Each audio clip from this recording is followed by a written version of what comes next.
प्रश्नावली 6.2 इसमें टोटल 10 सवाल हैं। इस 10 सवाल को हल करने के लिए हमें 2 प्रमेय का प्रयोग करना होगा। एक है थेल्स प्रमेय, एक है थेल्स प्रमेय का विलोम। तो पहले उसके बारे में हम थोड़ा जान लेंगे। थेल्स प्रमेय को बोलते हैं आधारभूत समानुपातिकता प्रमेय। यहाँ दिया हुआ है कि यदि किसी त्रिभुज की एक भुजा के समांतर अन्य दो भुजाओं को भिन्न भिन्न बिंदुओं पर प्रतिच्छेद करने के लिए एक रेखा खींची जाए तो ये अन्य दो भुजाएं एक ही अनुपात में विभाजित हो जाती है। यदि किसी त्रिभुज, तो हमने एक त्रिभुज ABC ले लिया है कि एक भुजा, मान लीजिए ये एक भुजा BC है, के समांतर, इस भुजा के समांतर अन्य दो भुजाओं को, ये अन्य दो भुजा है AB और AC, को भिन्न भिन्न बिंदुओं पर प्रतिच्छेद करने के लिए एक रेखा खींची जाए। AB और AC के भिन्न भिन्न बिंदु, मतलब इसका एक बिंदु यहाँ हो गया, एक इसका यहाँ हो गया। प्रतिच्छेद करने के लिए एक रेखा खींची जाए, इस पर एक रेखा खींची जाएगी इसको प्रतिच्छेद करने के लिए। तो ये अन्य दो भुजाएं एक ही अनुपात में विभाजित हो जाती है। कहता है समांतर अन्य दो भुजाओं के भिन्न भिन्न बिंदुओं पर प्रतिच्छेद करने के लिए एक रेखा जाए। इसके समांतर ये जो है दो भुजा, इस पे एक रेखा खींची जाए तो ये अन्य दो भुजाएं एक ही अनुपात में विभाजित हो जाती है। तो ये अन्य दो भुजा जो है AB और AC, ये क्या हो जाएगा, एक ही अनुपात में विभाजित हो जाएगा। मान लीजिए ABC है तो ये हो जाएगा D और E। तो अब ये दोनों रेखा क्या हो जाएगा, समानुपाती हो जाएगा। मतलब कि AD/DB बराबर हो जाएगा AE/AC। तो बस जो है थेल्स प्रमेय कहता है कि अगर ये DE और BC है, DE और BC समांतर हो, समांतर का चिन्ह ये होता है, DE और BC समांतर हो, DE और BC समांतर हो तो ये क्या हो जाएगा, समानुपाती हो जाएगा जो रेखा से ये समांतर रेखा गई है। तो इधर AD है और ये DB है, तो यहाँ हो जाएगा AD/DB बराबर AE/AC। अब मान लीजिए यहाँ 3 है और यहाँ 5 है, यहाँ 6 है, यहाँ 10 है। तो AD के जगह पे हम 3 लिख देंगे और DB के जगह पे 5 लिख देंगे, तो ये हो जाएगा 3/5। और यहाँ AE/AC है तो AE हो गया 6 और AC हो गया 10। अगर इसको हम काटेंगे तो 2 तिया 6, 2 पंचे 10, दोनों आ गया 3/5, 3/5। तो जब DE समांतर BC हो तो AD/DB बराबर AE/AC होगा। इसको हम एक और तरीके से लिख सकते हैं, जैसे AD/DB लिए हैं तो AD/AB भी ले सकते हैं। मतलब इसका आधा लेंगे और इसका पूरा ले सकते हैं, ठीक है, एक बार आधा एक बार पूरा। तो इसमें भी सेम वैसे ही लेंगे, एक बार आधा लेंगे AE और दूसरी बार क्या लेंगे पूरा, AE/AC। एक बार इसका आधा लिए, फिर इसका पूरा लिए, फिर इसका आधा लिए, फिर इसका पूरा लिए। जैसे इसमें लेंगे वैसे ही इसमें भी लेना होगा। तो जांच करेंगे तो यहाँ AD है 3 और AB है, AB पूरा हो गया तो 3×5 क्या हो जाएगा 8 बराबर AE है 6 और AC तो पूरा हो जाएगा तो 10 6 हो जाएगा पूरा 16। तो 2 से कट जाएगा, 2 तिया 6, 2 8 16। तो यहाँ भी 3/8 3/8 हो गया। तो मतलब ये भी क्या है, सही है। इस तरह से भी हम लिख सकते हैं और इस तरह से भी लिख सकते हैं। चलो थेल्स प्रमेय को हम 2 तरीके से लिख सकते हैं, या तो AD/DB बराबर AE/AC, एक ऐसे लिख सकते हैं, और दूसरा इस तरह से लिख सकते हैं AD/AB बराबर AE/AC। मतलब एक बार आधा लेंगे, एक बार पूरा, फिर आधा लेंगे, फिर पूरा। थेल्स प्रमेय का विलोम को समझते हैं। विलोम मतलब होता है उल्टा, तो इसका जो उल्टा होगा हो जाएगा थेल्स प्रमेय का विलोम। यहाँ था D जब समांतर होगा BC के तो ये समानुपाती होगा। तो इसी तरह जब दो भुजा समानुपाती होगा तो D क्या हो जाएगा, BC के समांतर होगा। ठीक इसका उल्टा हो जाएगा जस्ट। तो यदि AD/DB बराबर रहेगा AE/AC तो क्या हो जाएगा, D समांतर हो जाएगा BC, इसमें यही उल्टा हो जाएगा। यदि AD/DB बराबर होगा AE/AC तो D समांतर हो जाएगा BC, इसका उल्टा हो जाएगा। यही दोनों फ़र्क है। जब AD/DB बराबर AE/AC रहेगा तो D समांतर BC हो जाएगा, और जब DE समांतर BC रहेगा तो AD/DB बराबर AE/AC हो जाएगा। अब यह सवाल है कि आकृति 6.17, ये जो आकृति दी गई है दोनों, इसमें 1 और 2 में DE समांतर BC है, DE समांतर BC है, दोनों में जो है DE समांतर BC है। तो एक में EC और दूसरे में AD ज्ञात कीजिए। हमें EC और AD का पता लगाना कितना होगा। तो पहला सवाल ये है, उतार लेंगे।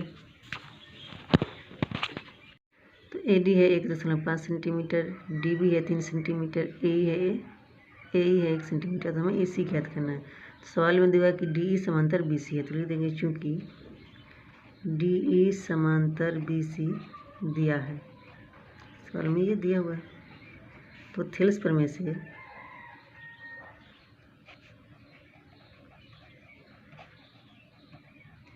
जब ये दोनों समांतर होगा तो ये रेखा जिस भुजा पर बनी है वो क्या हो जाएगी, समानुपाती हो जाएगी। ये थेल्स प्रमेय कहता है। तो ये DE समांतर BC है, तो ये दोनों रेखा क्या हो जाएगा, समानुपाती हो जाएगा। तो लिख देंगे AD बट्टे DB बराबर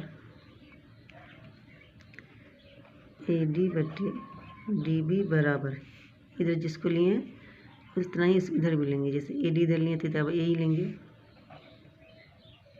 इधर DB लिए तो इधर EC लेंगे। दोनों क्या हो जाएगा, समानुपाती। अब दोनों का मान रख देंगे।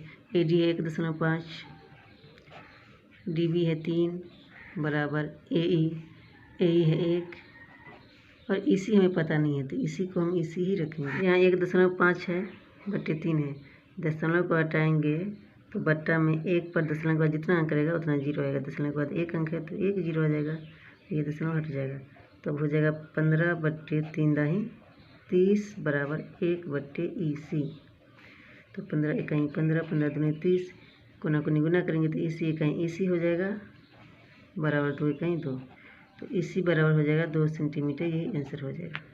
तो नंबर सवाल का ये चित्र है जिसे हमें AD ज्ञात करना है। तो यहाँ लिख देंगे चूँकि इसी तरह पहले की तरह ही DE समांतर है BC दिया है। तो थेल्स प्रमेय से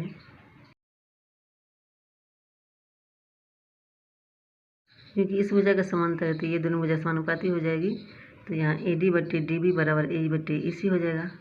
तो लिख देंगे इसलिए AD बट्टे DB बराबर AE बट्टे EC। AD हमें ज्ञात करना है तो AD रखेंगे। DB है 7.2 बराबर AE है 1.8 और EC है 5.4। यहाँ ये दशमलव और ये दशमलव कट जाएगा क्योंकि दशमलव के बाद यहाँ भी 1 अंक, दशमलव के बाद ये भी 1 अंक, तो दशमलव क्या हो जाएगा, हट जाएगा। तो बच जाएगा यहाँ पे AD बट्टे 7.2 बराबर 18 बट्टे 54। 18 कहीं 18, 18 तिया 54, कोना को निगुना करेंगे अगर तो ये हो जाएगा 3AD बराबर 7.2 को 1 से गुना करेंगे तो 7.2 ही रह जाएगा।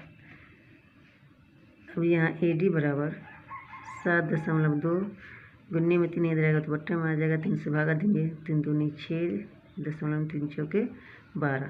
तो AD बराबर हो जाएगा 2.4 सेंटीमीटर, ये इसका आंसर हो जाएगा। 2 नंबर सवाल है, किसी त्रिभुज PQR की भुजाओं PQ और PR पर क्रमशः बिंदु E और F स्थित है। निम्नलिखित में से प्रत्येक स्थिति के लिए बताएं कि क्या EF जो है समांतर है QR। त्रिभुज PQR है तो एक त्रिभुज लेंगे जिसे हम लिख देंगे PQR।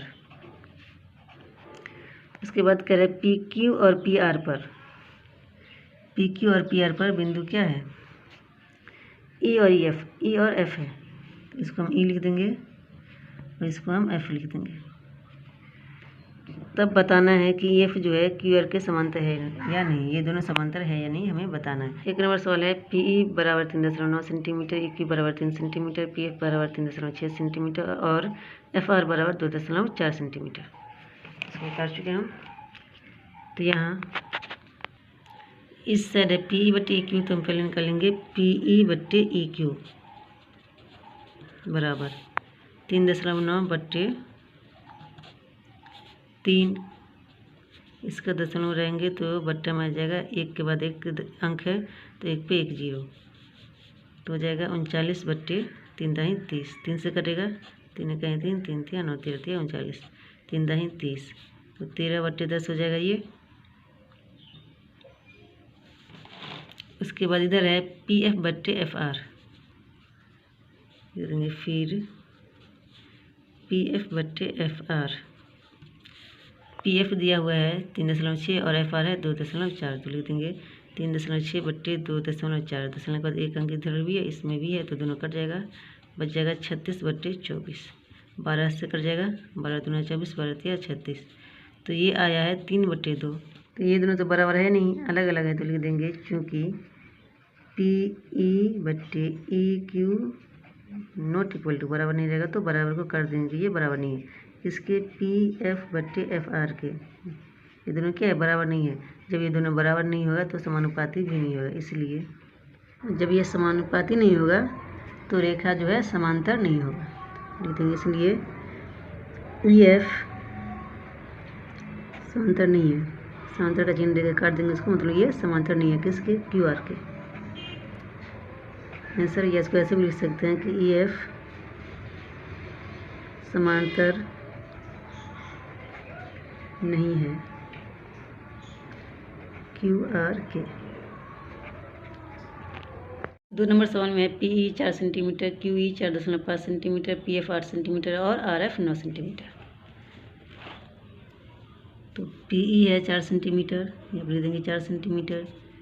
QE है 4.5, QE ये है, यहाँ पर लिख देंगे 4.5 सेंटीमीटर। उसके बाद PF 8, PF है ये, यहाँ लिख देंगे 8 सेंटीमीटर। उसके बाद है RF 9 सेंटीमीटर, तो ये RF यहाँ लिख देंगे 9 सेंटीमीटर। तो इसमें P बटे EQ निकालेंगे, कितना आता है। PE है 4 और EQ है 4.5।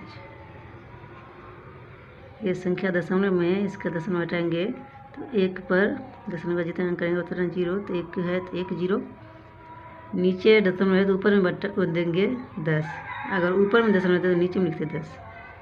तो ये हो जाएगा 4×40 बट्टे 45, 5 8 40, 5 9 45, ये हो जाएगा 8/9। अब इधर है PF बट्टे FR, तो लिख देंगे PF बट्टे FR। PF है 8 और ये है 9, तो यहाँ PE बटे EQ भी 8/9 है और PF बटे FR भी 8/9 है। तो क्या यहाँ दोनों बराबर है, तो लिख देंगे चूँकि PE बटे EQ बराबर है PF बटे FR। जब ये दोनों समानुपाती होगा तो क्या हो जाएगा, त्रिभुज समांतर हो जाएगा। ये जो रेखा है दोनों रेखा समांतर हो जाएगा, तो इसलिए लिख देंगे EF समांतर QR।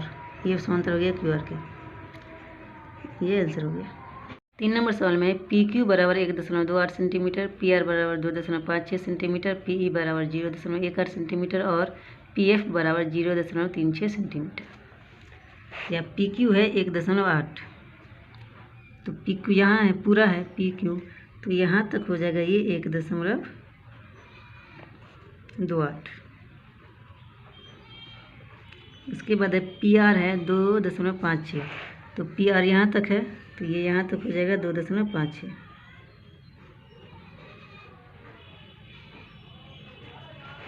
इसके बाद है PE 0.18, PE ये है, ये हो जाएगा 0.18 सेंटीमीटर। उसके बाद है PF 0.36, PF ये है, तो ये हो जाएगा 0.36 सेंटीमीटर। और यहाँ PQ दिया हुआ है 1.8, तो यहाँ लेंगे PE बट्टे PQ, आधा और पूरा, तो इसमें भी आधा और पूरा लेंगे। तो पहले लिख देते हैं PE बट्टे PQ बराबर, PE है 0.18, तो लिख देंगे 0.18 बट्टे PQ जो है 1.28 है। यहाँ ऊपर में भी दशमलव का 2 अंक है, यहाँ भी दशमलव का 2 अंक है। जब दशमलव का सेम अंक रहे ऊपर नीचे तो दशमलव हट जाएगा, तो बच जाएगा 18/128। 2 से कट जाएगा, 2 में 18, 2 छक्के 12 और 2 चौके 8, 9/64 हो गया। फिर निकालेंगे हम PF बटे PR, PF बटे PR बराबर, PF है 0.36 और PR जो है 2.56। यहाँ भी दशमलव का 2 अंक और यहाँ भी दशमलव का 2 अंक है, तो ये हट जाएगा दशमलव, तो बच जाएगा 36/256। 4 से कटेगा, 4 9 36, 4 छक्के 24 और 1 यहाँ पे आ जाएगा तो 16 हो जाएगा। 4 चौके 16, 9/64। ये दोनों बराबर हो गए तो देंगे चूँकि PE/PQ बराबर है PF/PR। ये दोनों बराबर समानुपाती है तो ये रेखा क्या हो जाएगी, समांतर हो जाएगी, तो लिख देंगे। इसलिए EF समांतर QR, इसका ये आंसर हो जाएगा। 3 नंबर सवाल है आकृति 6.18। आकृति ये जो दिया हुआ है 6.18 ये वाला में यदि LM समांतर CB और LN समांतर CD हो तो सिद्ध कीजिए कि AM/AB बराबर AN/AD। सवाल में दिया कि LM समांतर CB और LN समांतर जो है CD है और सिद्ध करना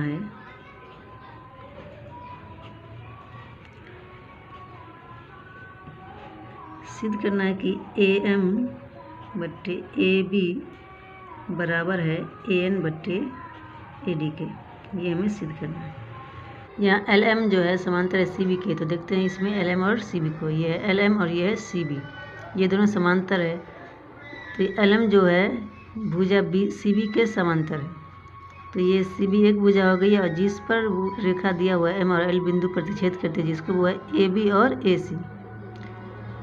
तो ये रेखा जिस पर रहेगी समांतर रेखा वो दोनों क्या हो जाएगा, समानुपाती हो जाएगा।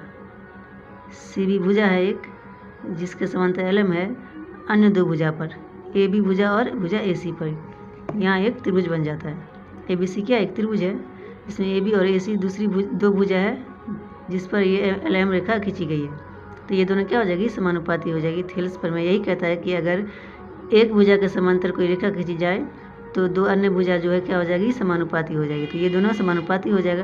और त्रिभुज ABC है तो लिख देंगे त्रिभुज ABC में, त्रिभुज ABC में LM समांतर CB दिया है, LM समांतर CB क्या ये दिया है, तो लिख देंगे दिया है। और ये दोनों समांतर है तो ये दोनों क्या हो जाएगा, समानुपाती हो जाएगा, तो लिख देंगे AM/MB। लेकिन यहाँ अगर गौर करेंगे सिद्ध करना है हमें AM/AB, AM/AB मतलब आधा पहले लेंगे फिर पूरा लेंगे, तो लिख देंगे AM/AB। इसमें AM लिए आधा फिर पूरा लिए तो इसमें भी आधा लेंगे फिर पूरा लेंगे, तो बट्टे बराबर हो जाएगा AL/AC।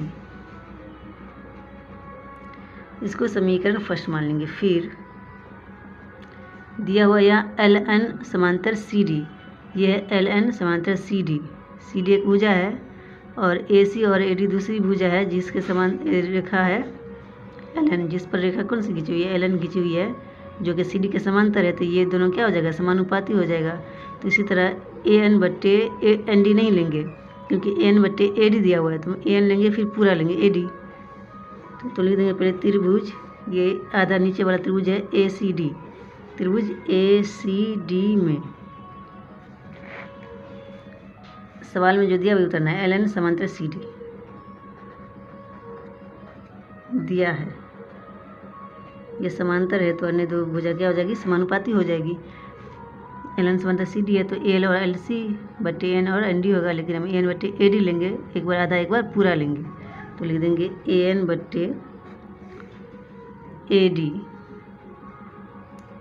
इसमें भी लेंगे L/AC। ये हो गया समीकरण सेकंड। समीकरण फर्स्ट और सेकंड से यहाँ अगर समीकरण फर्स्ट और सेकंड में देखेंगे तो AL/AC ये दोनों में क्या है, ये दोनों सेम है, बराबर है। अगर बराबर में ये दोनों बराबर आ जाए, फर्स्ट और सेकंड में दोनों बराबर आ जाएगा तो ये दोनों बराबर रहेगा तो ये दोनों भी बराबर होगा। अगर एक साइड का दोनों बराबर तो दूसरे साइड का भी बराबर हो जाएगा, तो लिख देंगे समीकरण फर्स्ट और सेकंड से AM/AB बराबर AN/AD। यही तो सिद्ध करना था, AM/AB बराबर AN/AD सिद्ध हो गया, तो लिख देंगे प्रूव्ड। इसका ये आंसर हो गया। 4 नंबर सवाल है आकृति 6.19। ये जो आकृति दिया उसमें DE समांतर AC और DF समांतर AE है, सिद्ध कीजिए कि BF/FE बराबर BE/AC। DE समांतर AC है और DF समांतर AE है, सिद्ध करना है, तो लिख देंगे सिद्ध करना है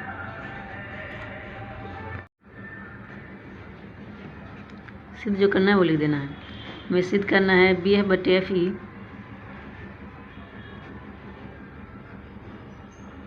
बराबर बी ई बटे ए सी, बी ई बटे ए सी हमें ये सिद्ध करना है, ए सी नहीं है ई सी है, बी बटे ए सी हमें ये सिद्ध करना है, यहाँ ई सी दिया हुआ है। तो पहले है डी ई समांतर ए सी, तो लिख लेते हैं कहाँ पर है ये, डी ई और ए सी, ये है डी ई और ए सी। तो एक भुजा ए सी है जो समांतर है किसके, डी ई के। तो डी ई किस रेखा पर है, बी सी के और ए बी के, ए बी और डी सी भुजा पर है डी ई, ये डी जो है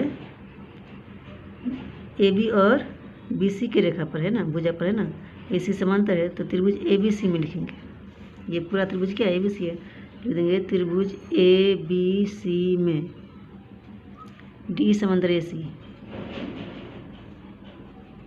दिया है, तो लिख देंगे दिया है, ये दिया हुआ है। अब ए सी और डी तो समांतर है, तो ए डी बटे डी बी और बी ई बटे ए सी हो जाएगा। सवाल में है बी ई बटे ए सी, मतलब बी ई और ई सी को लेना है आधा आधा, तो इसका भी आधा आधा लेंगे, ए डी बटे डी बी बराबर बी ई बटे ए सी। एफ नहीं लेंगे क्योंकि इसमें एफ का जिक्र ही नहीं है। और फिर दिया हुआ डी एफ समांतर ए, इसमें आएगा एफ, डी एफ समांतर ए। फिर त्रिभुज, अब कौन सा त्रिभुज बनता है वो देख लेते हैं। सवाल में डी एफ, तो ये है डी एफ और ए के समांतर, ए के समांतर मतलब यहीं तक बनता है, ए सी नहीं जाएगा, ये ए ई तक ही रह जाएगा, त्रिभुज ए बी ई में ही जाएंगे, त्रिभुज ए बी ई में।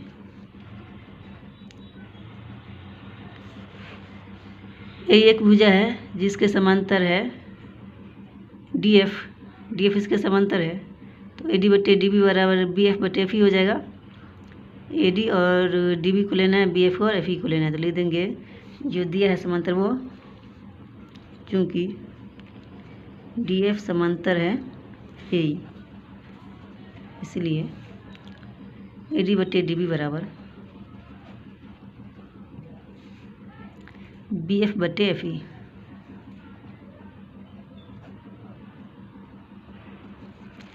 ये समीकरण सेकंड हो जाएगा। तो समीकरण फर्स्ट और सेकंड से